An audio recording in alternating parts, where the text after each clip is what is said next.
का हो यूपी के बादशाह, तारा आजमगढ़ में हई, तारा आजमगढ़ में हऊ। हट तो सुना, कान्हा पर बंदूक रखीला आ कमी नहीं खे छारा के। एक बार लपेटा में अब तो सांसों मिलल बंद हो जाये। जा करे बेटा, गर्मी में भी ठंडा रहू। अच्छा अगियो मत। अपनी प्रदेश का बड़ाई करत ले तक कर, उत्तर प्रदेश के भूलो मत। या हो कट्टा लेके घूमे सुन रहे यूपी के रंगदार, ते जितना रंगदारी नहीं कर ले उससे ज्यादा हम करे नहीं। आ तोरे जैसा नाटू झाटू के तो सही गाड़ फाट जला जब हम उड़ान बढ़े नहीं। जय बिहार, जय बिहार।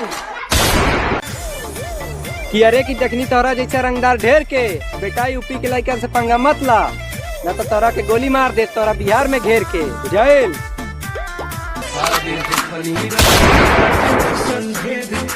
अच्छा क्या हो यूपी के रंगदार, रंगदारी अपना यूपी में करो, बचा के रखो अपना जान के। तारे वो गलती पूरा बलिया के हालत खराब कर दी बेटा। जय नाम धो दो सिवान के। बुझाइल? जय बिहार, जय बिहार।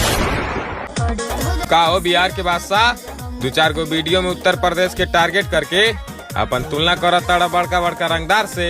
बाबू जया यूपी के लेके तारा बिहार में चढ़ जाइए न, तैया से सिक्योरिटी मांगे लगबो अपना बिहार सरकार से। बुझाइल?